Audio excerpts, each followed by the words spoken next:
Hello, dear students. Welcome all of you to the economics class. Today, we are going to learn chapter 2 based on Frank ISC Economics class 12. This chapter deals with demand and law of demand. And in this video, we are going to learn two topics, meaning of demand and determinants of demand. Let us first start with what is demand. Desire and demand are interchangeably used in day-to-day life. But in economics, these terms have different meanings. Desire, we mean a wish for a commodity. But a mere wish does not create effective demand. For example, you may have the desire for an iPhone, but it will become demand only when you have sufficient money and you are willing to spend that money to buy that phone. So we can say that demand is an effective desire backed up by willingness to pay and ability to pay for a commodity. Effective desire, we mean that desire should be accompanied by willingness to pay and ability to pay. The consumer should have the willingness to spend his money and also he should have the purchasing power to buy that commodity. So we can say that demand is not the same as desire. And two more points you have to keep in mind when you study demand. Demand in economics is always at a price. It means it should be always related to price because depends on price, the quantity demanded also changes. For example, you may be willing to buy apple when price of apple is 100 rupees per kilogram. But you may not be willing to buy if the price of apple becomes 300. It shows that depends on price, quantity demanded also changes. Another important point about demand is that demand is always expressed with a reference to a particular time period. Demand is a flow concept. So when we express demand, it should be expressed per unit of time. We should say per day or per week, per month, etc. For example, we can say demand for a car is 200 per day. Then it becomes demand. Otherwise, if we don't mention the time period, it is an incomplete statement. We cannot call as demand. So we can say that demand for a commodity refers to the amount of the commodity which consumers are willing and able to purchase at a particular price during a particular period of time. There are 4 key points in this definition. First point says that demand is the amount of the commodity, that is the quantity of the commodity. Second point says that it depends on willingness and ability to purchase. The consumer should have the willingness to buy and also the ability to buy the commodity. Third point says that it should be always related to a particular price. And the last point is about particular period of time. So we can say that the demand for a commodity refers to the amount of the commodity which consumers are willing and able to purchase at a particular price during a particular period of time. Let us see what are the determinants of demand. Determinants of demand we means what are the factors which influence demand. We all buy different commodities. The demand of our commodity, demand for a particular commodity depends on a large variety of factors. Those factors are called as determinants of demand. Let us study what are those factors which affect demand for a commodity. Some of the factors are price of the commodity, income of the consumer, consumer's taste and preferences, price of related goods, consumer's expectation, consumer credit facilities, etc. Let us study about each factor in detail. First one is price of the commodity. The most important factor which affects demand for a commodity is the price of the commodity itself. Already we discussed that there are several factors which affect demand. But among them, price is the most important factor which affects the demand for a commodity. And generally, there is an inverse relationship between the price of the commodity and its quantity demanded. It shows that when price rises, demand falls, and when price falls, demand rises. We can see that price and demand do not move in same direction. When price rises, demand falls, price falls, demand rises. So we can say that there is an inverse relationship existing between price of a commodity and its quantity demanded. In this table, you can see that when price of a particular commodity is 50 rupees per kilogram, quantity demanded is 1. When price falls to 40, quantity rises to 2 kilograms. When price further falls to 30, quantity rises to 3 kilograms. So from this example, you can understand that when price falls, demand rises. Or if you take from the last row, at 30 rupees, 3 kilogram. When price becomes 40, 2 kilogram. When price further rises to 50, quantity becomes 1 kilogram. So you can see that when price falls, demand rises. When price rises, demand falls. This we can show through the help of a diagram. In the diagram, OY axis shows price of the commodity. OX axis shows quantity demanded of the commodity. At OP price, quantity demanded is OM. You can see that when price is OP, quantity demanded is OM. But when price falls to P dash, quantity demanded rises to ON. And when price rises to P double dash, quantity falls to OL. So in the diagram, you can see that when price falls, quantity rises. When price rises, quantity falls. We can see the shape of demand curve. DD is the demand curve. It is a downward sloping curve.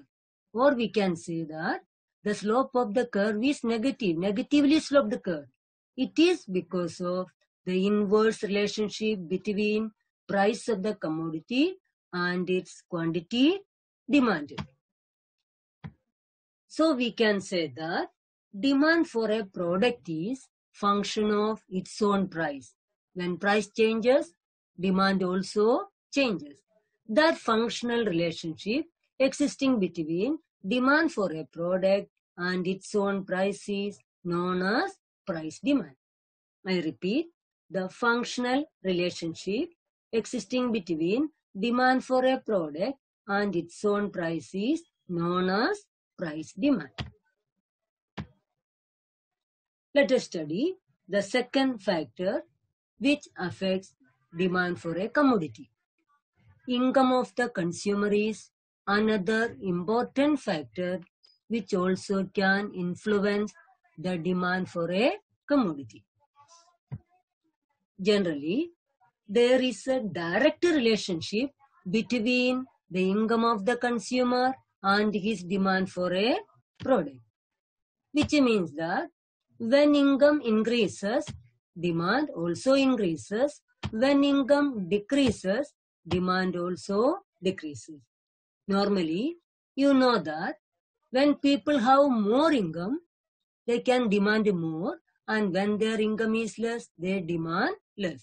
So we can say that there is direct relationship between income of the consumer and his demand for a product. However, this is not true in all the cases. Depends on the type of commodities, the relationship changes. So we can classify the goods into three types: normal goods, inferior goods, and inexpensive goods of necessities. Let us see what is the relation between income of the consumer and each one of these goods. Let us start with normal goods. Normal goods are those goods demand for which increases with increase in income of the consumer and decreases with decrease in income of the consumer. In simple meaning, when income of the consumer increases, demand for the commodity also increases. When income decreases, demand for the commodity also decreases. Such goods are called by the name normal goods. So we can see that income of the consumer and demand for normal goods are directly related. That is, when income increases, demand increases, income decreases, demand also decreases. For example, the demand for clothes, car, refrigerator, TV set, such items we can call as normal goods. Demand for such goods increases when income increases, and demand decreases when income decreases. We can see in this table, income increases from 1000 to 2000, then 2000 to 3000, and you can see that when income increases, quantity also increases. This can be explained with the help of diagram also. In the diagram, y-axis shows income, x-axis shows quantity demanded of normal goods. When income is OY1, quantity demanded is OQ1. When income rises to OY2, quantity demanded rises from Q1 to Q2. So this shows that when income of the consumer increases, demand for normal goods also increases. You can see the shape of the demand curve. NG is the demand curve for normal goods. The demand curve is positively sloped. Positive sloped curve shows the direct relationship between income of the consumer and quantity demanded. Let us see the second type of good, that is inferior goods. Inferior goods are those goods which are mainly consumed by poor income consumers, low income consumers. When consumers' income is very low, they are compelled to buy certain goods.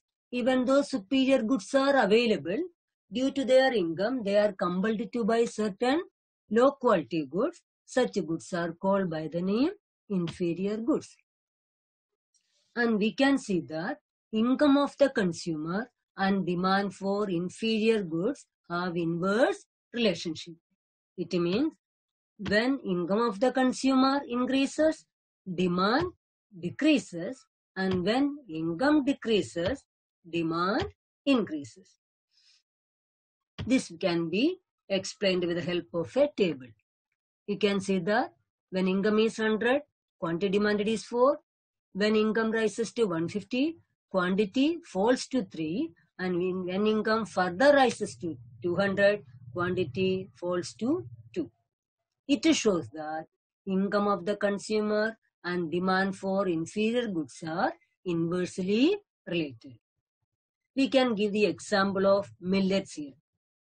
Millets are inferior food grain, mainly consumed by poor section of people in the society. When the income of these consumers is very low, they are compelled to buy millets.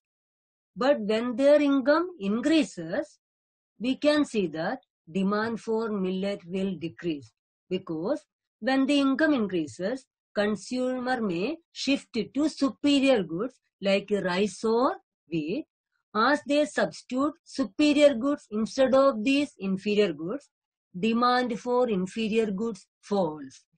So the reason behind this inverse relationship is when income of the consumer increases, the consumer may shift towards superior goods. As a result, demand for inferior goods falls. We can see in this diagram, at OY1 level of income, quantity demanded is OQ1. But when income rises to OY2, quantity falls to OQ2. So you can see that after OY1 level of income, the demand curve has a negative slope, which shows that income of the consumer and demand of inferior goods are inversely related. Let us see the third type of goods, inexpensive goods of necessities. There are certain goods such as salt, matchbox, etc., which are inexpensive, at the same time they are necessities. We can see that demand for such goods increases with increase in income up to a certain level, and then it remains constant irrespective of level of income. It means in the beginning, when income of the consumer increases, demand also increases, but after certain level, demand remains constant. You can see in this example, when income is 100, quantity demanded is 1. When income rises, quantity demand also rises. But when income further rises, quantity demanded does not increase, it remains constant. So we can see that demand increases up to certain level of income, then it remains constant. It is mainly because this type of goods are needed only up to a limited extent. So people may buy more up to a certain level of income, but after that demand remains constant. So you can see in this diagram, when income is OY1, quantity demanded is OQ1. When income rises to OY2, quantity also rises to OQ2. But when income rises beyond OY2 level, quantity demanded remains constant. So you can see that demand curve, IN, demand curve of inexpensive goods, it has a positive slope in the beginning, which shows that when income increases, demand also increases. But after OY2 level of income, it becomes vertical because quantity demanded remains constant. So we can see that the combined diagram of all the three curves, normal goods, inferior goods and inexpensive necessities. So in the diagram, we can see NG curve, the demand for normal goods, which is a positively sloped curve, which shows direct relationship between income of the consumer and demand for normal goods. Second one, IG curve, demand for inferior goods. The curve has a negative slope after OY1 level of income, which shows that income of the consumer and demand for these goods are inversely related.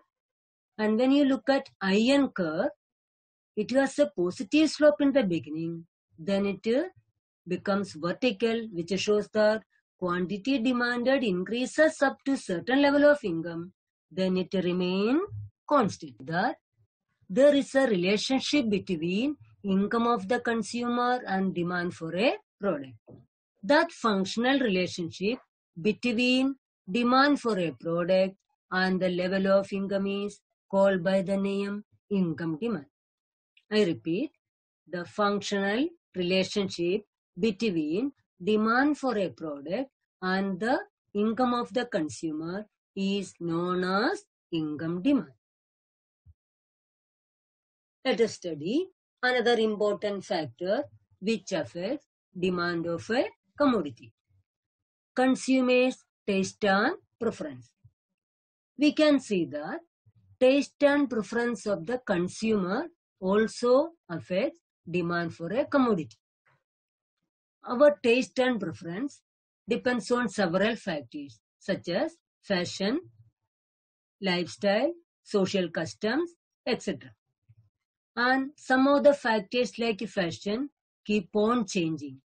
When these factors change, it can change the taste and preference of the consumer also.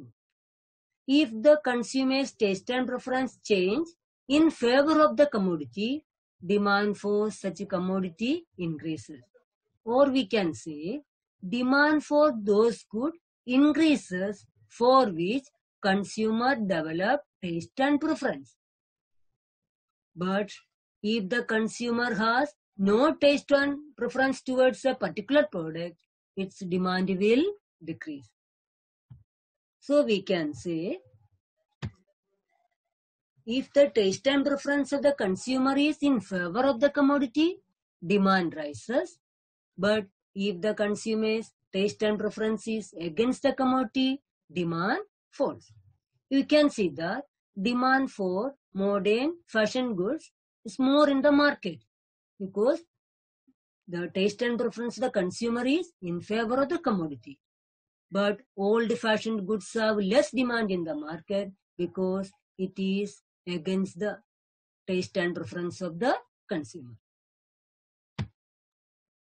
You can see in this diagram, DD is demand curve.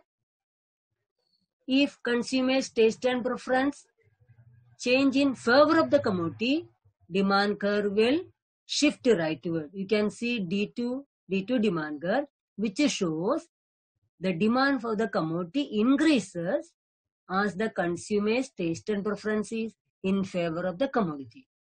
But you can see demand curve D1, it shows that demand curve shifted leftward. Demand for the commodity falls because consumers' taste and preference is against the commodity.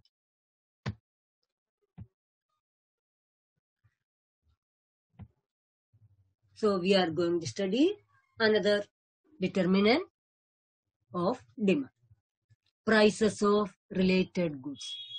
Another important factor which affects demand for a commodity is prices of related goods.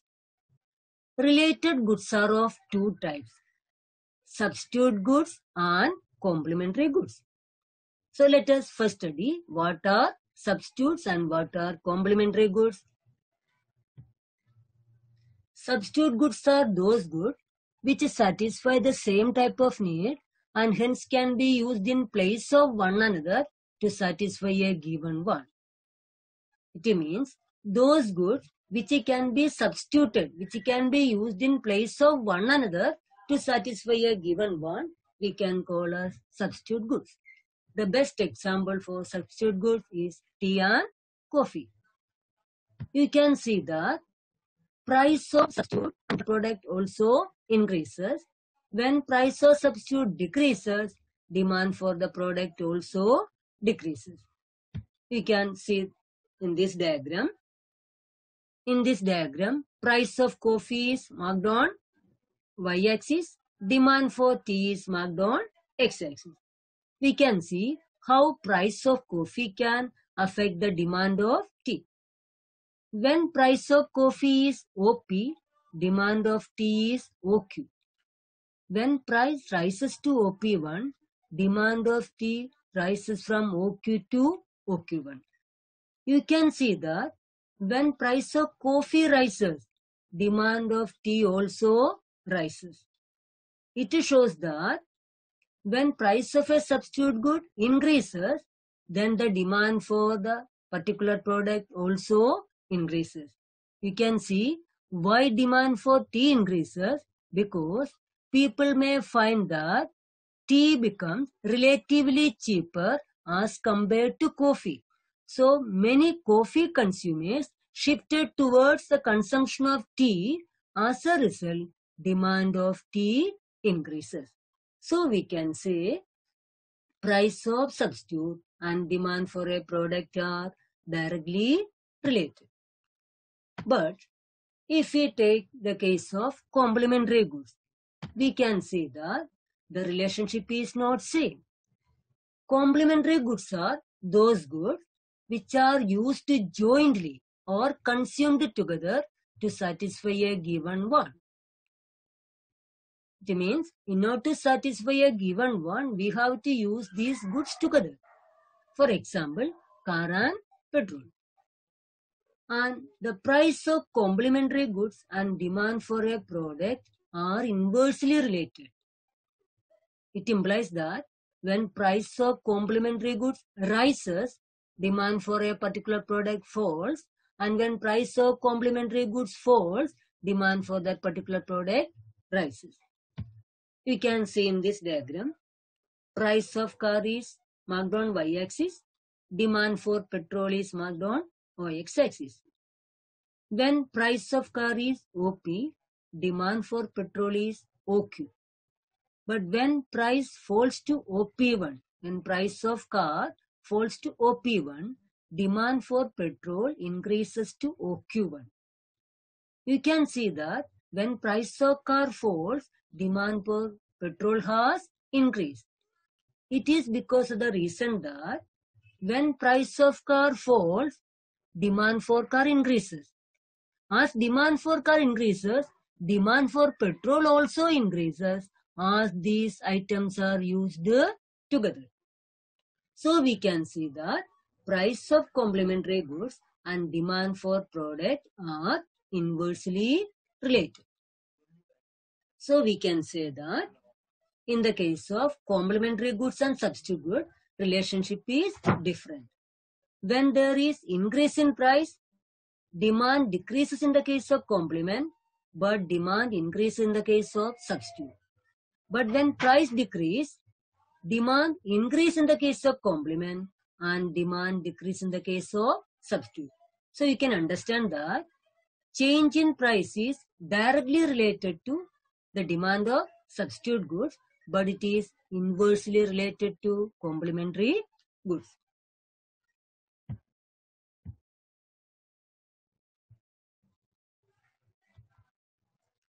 So we can see that there is a relationship between demand for a product and price of its related goods.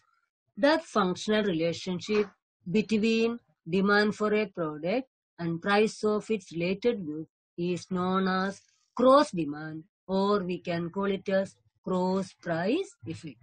I repeat, the functional relationship between demand for a product and price of its related goods is known as cross demand or cross price effect.